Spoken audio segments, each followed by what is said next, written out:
Саламатсыздар ма, құрметті оқырмандар, оқушылар.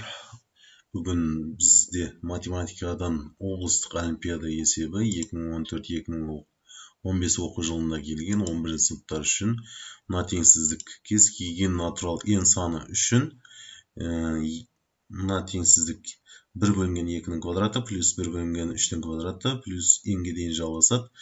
Сол кіші n көбейткен 1 минус n еселі түбір астында 2-ден 1-ден кіші екенін дәлелдеуіміз керек.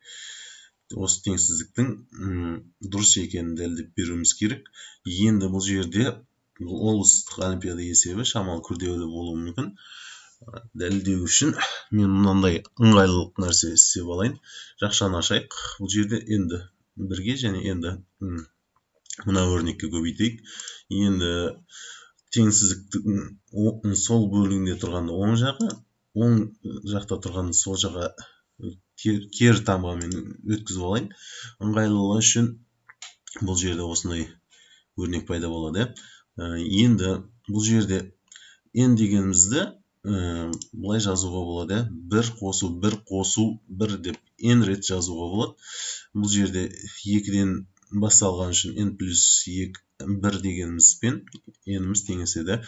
Енді бұл жерде тағы айтатын бір нәрсе, ыңғайлылық үшін s тең деп алайын, қатарды s-ке теңестіріп алайын. Енді бұл қатардың, бұл s-тің мына n көбейткен n еселі түбір асты 2-ден 1-ден үлкен екенін дәлелдеп беруіміз керек.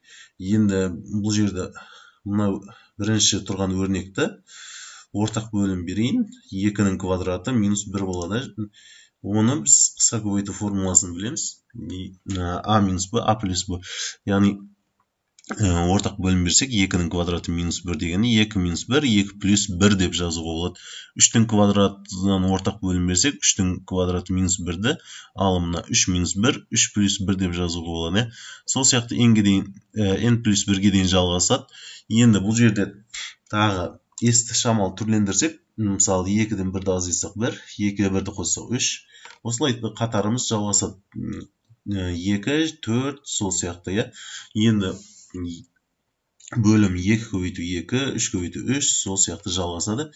Ендігі мәселе, осы қатарымыз мына тұрған неден n көбейткен n еселі түбір астында 2-ден 1-ден үлкен екенін дәлелдеуіміз керек.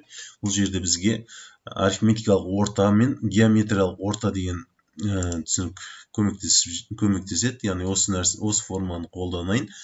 Мына қатардың қосындысы арифметикалық ортасын табайық. Бұл қатардың арифметикалық ортасы үлкен немесе тең осы қатардың геометриялық ортасынан деп жазуға болады. Бұл жерде яғни формуланы пайдаланып жаздым. Енді геометриялық ортаға байқайтын болсақ, 3 пен 3 қысқарады, 2 мен 2 қысқарады, 4 пен 4, 3 пен 3. Сонда бірінші тұрған 2-ден 1 мен, соңғы тұрған n плюс 2 мен n плюс 1 қалады. Бұл жерде жазатын болсақ, n плюс 2 мен n плюс 1 қалады, және 2 қалады. Ыңғайлылық үшін тағы n-ге теңсіздіктің екі жағын n-ге көбейтіп жібердім. S-тің алдын s бөлінген n емес, енді n болып тұр. Яғни барлығын теңдеудің теңсіздіктің екі жағын n-ге көбейттік. Геометриялық ортаның алдында n тұр. Енді біз дәлелдеуіміз керек. S үлкен немесе тең геометриялық ортадан және ол үлкен n көбейткен n еселі түбір астында 2-ден 1-ден үлкен екенін дәлелдеп беруіміз керек. Соны қазір қарастырайық.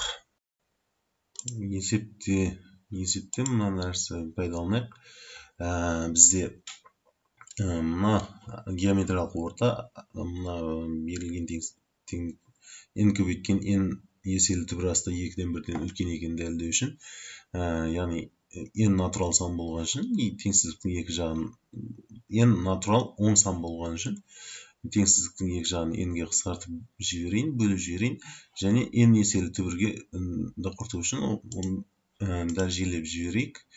Сол кезде мынандай өрнек шығады. Мына өрнек n плюс 2 бөлінген n көбейткен n плюс 1 үлкен немесе тең 2-ден 1 екенін дәлелдеп берейік. Бұл жерде 2 көбейтіп жіберсек болады. Мына 2-лерден құтылу үшін. Енді құтылу үшін бұл жерде 1 қалады. Яғни бұл жерде әртүрлі әдіс бар. Минус 1 теңдіктің сол жағына өткіздім да 0-ден үлкен екенін дәлелдеп бердім. Яғни үлкен саннан кіші санды азайтсақ 0-ден үлкен болса, яғни теңсіздік дәлелденді. Енді ортақ бөлім берейік. Бұл жерде ортақ бөлім беретін болсақ, n мен минус n қысқарады. 2-ден 1-ді азайтсақ 1 шығады. Яғни n плюс 1 шығады. Яғни ол 0-ден үлкен екенін белгілі. Себебі n деген натурал сан, теріс емес сан. Енді қорытындылайық. Осы есепті қорытындылайық. Бізде мына қатардың, мына теңсіздікті дәлелдеуіміз керек еді. Осы теңсіздікті дәлелдеуіміз керек еді. Қорытындылау бойынша қорытындылап кетейін. Кішкентай шамалы тоқталып кетейін. Так, енді біз қалай алдық? S тең дедік, түрлендіріп алдық та, мына түрге келтірдік. Яғни осы қатарды шамалы түрлендіріп, теңсіздікті оң жақ, сол жаққа лақтырып, өткізіп отырып, осындай алдық. Енді бұдан біз бұл теңсіздікті, бұл қатарды түрлендіру арқылы, яғни осы нәрсені алдық, осы қосындыны алдық.